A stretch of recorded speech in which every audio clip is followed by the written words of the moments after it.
Abena regardait son reflet dans le miroir de la chambre nuptiale de l'hôtel Akraskaï. Sa robe blanche scintillait sous les lumières douces. Après 32 ans d'attente, elle avait finalement épousé l'homme de ses rêves, le pasteur Samuel Mansa, respecté par toute la communauté d'Accra. L'église Étoile de Grâce était bondée. Des centaines de fidèles avaient applaudi lorsqu'il l'avait embrassé à l'autel. Samuel était beau, charismatique, avec ses yeux noisettes et son sourire chaleureux. Il prêchait sur l'amour, le pardon et la bienveillance chaque dimanche. Abena avait renoncé à ses espoirs après une rupture douloureuse 5 ans auparavant. Elle travaillait comme infirmière à l'hôpital Corlébou, consacrant sa vie aux autres. Puis Samuel était arrivé à l'église où elle priait régulièrement. Il l'avait remarqué lors d'une messe. 2 ans plus tard, il lui demandait sa main. Tout semblait parfait. Ses amis l'enviaient. Sa mère pleurait de joie. Les collègues de travail l'engueulaient gentiment pour ses secrets bien gardés. Ce soir-là, Abena pensa à tous ses efforts, ses prières, sa patience. Elle avait atteint son objectif principal, trouver un homme digne, un leader spirituel, quelqu'un qui la respecterait. Mais en descendant de la chambre, elle entendit Samuel au téléphone dans le bureau de la suite. Sa voix était méconnaissable, froide, cruelle. « Oui, je l'ai. Elle me fera gagner beaucoup d'argent, » disait-il. Elle ne sait rien. Abena sentit son cœur s'arrêter. Elle posa sa main tremblante sur le mur, cherchant son équilibre. Abena monta lentement l'escalier, prétendant ne rien avoir entendu. Elle passa devant le bureau sans frapper. Son esprit tourbillonnait de questions. Était-ce une blague? Un malentendu? Le lendemain matin, elle tenta d'aborder le sujet délicatement. Samuel était occupé à vérifier ses emails. Il leva à peine les yeux. « Bébé, qui était au téléphone hier soir ?» demanda-t-elle en servant le café. Il sourit, mais son expression était vide, automatique. « Juste un membre de l'Église. Des problèmes familiaux. Le secret confessionnel, tu comprends. » Abena hocha la tête, mais quelque chose clochait. Cette voix n'était pas celle du pasteur doux qu'elle connaissait. Les jours suivants, elle remarqua des détails troublants. Samuel recevait des appels tard le soir. Il parlait en langue étrangère. Il fermait les portes. Une nuit, elle le surprit en train de remplir des documents bizarres, des listes de noms et de numéros de compte. Lorsqu'elle posa des questions, son regard changeait. Ses yeux se durcissaient, devenant presque vides. « Ne te mêle pas de mes affaires, Abena » avait-il dit une fois, d'une voix sifflante. Elle sursauta. C'était la première fois qu'il lui parlait ainsi. Une semaine après le mariage, elle découvrit quelque chose de plus troublant. En nettoyant sa veste, un bout de papier tomba. C'était une liste de femmes. Seul le nom de certaines était barré. Le sien n'était pas barré. Abena tremblait. Qu'était Samuel réellement? Abena décida de ne rien montrer. Elle continuerait de jouer le rôle de l'épouse soumise et heureuse, tandis qu'elle enquêterait en secret. Elle commença par fouiller discrètement la maison lorsque Samuel était à l'église. Dans le grenier, elle trouva une pièce cachée. À l'intérieur, des documents financiers, des contrats, des photographies de femmes. Certaines photos montraient des femmes en larmes, d'autres semblaient droguées. Son cœur s'arrêta. Elle reconnut 2 d'entre elles. Elles avaient assisté à leur mariage. Elle ne s'appelait plus. Une troisième, Yaha, avait arrêté ses études et vivait dans le quartier pauvre de Jamestown. Le téléphone d'Abena vibra. Un message de sa mère. « Comment va mon gendre préféré ?»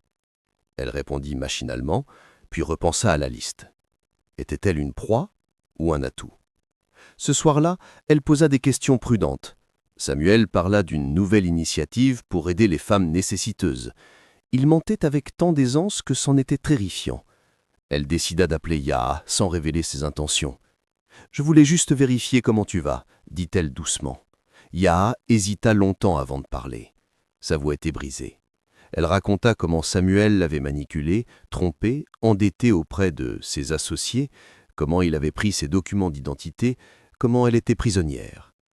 Abena ferma les yeux. Elle avait épousé un prédateur, mais elle devait agir intelligemment, très intelligemment. Abena passa les nuits suivantes à trembler, prétextant des maux d'estomac. Elle ne pouvait pas dormir à côté de cette créature. Comment avait-elle été si aveugle? Elle appela en secret un ami de l'université, Kwame, qui travaillait maintenant dans les forces de Londres. Ils se rencontrèrent discrètement dans un café à Osu. Abena raconta tout, montrant les photos, les documents. Kwame écouta en silence, son visage devenant de plus en plus sombre. « C'est très grave, Abena. Nous parlons d'une organisation de traite humaine. Samuel n'est pas seul. Il y a d'autres personnes impliquées. C'est dangereux pour toi. » Abena savait qu'il avait raison, mais elle devait continuer. Ces femmes avaient besoin d'aide. « Quoi que je fasse, les femmes doivent être libérées, » dit-elle fermement. Kwame acquiesça. « Nous avons besoin de preuves plus solides, des enregistrements audio, des confirmations des associés. C'est risqué, mais c'est la seule façon. » Ces paroles la glacèrent. Elle devrait se rapprocher de Samuel, continuer à jouer l'épouse ignorante, enregistrer ses conversations, gagner sa confiance. Le soir, Samuel revint à la maison avec des fleurs. Il l'embrassa comme si de rien n'était. Elle se força à sourire, à jouer son rôle. À l'intérieur, elle bouillait de rage et de détermination. Elle portait maintenant un poids insoutenable. Personne ne savait que sa vie idéale était un mensonge, que son mari était un monstre. Pendant 2 semaines, Abena porta un petit enregistreur caché dans son bijou. Elle encouragea Samuel à parler, lui posant des questions anodines sur ses affaires. Il se confia de plus en plus, croyant qu'elle était devenue complice par ignorance. Elle apprit que l'organisation avait une réunion importante dans 2 jours, à Tema, le port de Ghana.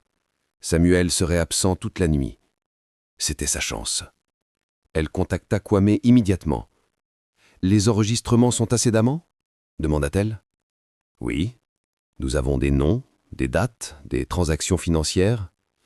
C'est suffisant pour faire des arrestations. » « Et les femmes ? » ?»« Nous les avons localisées.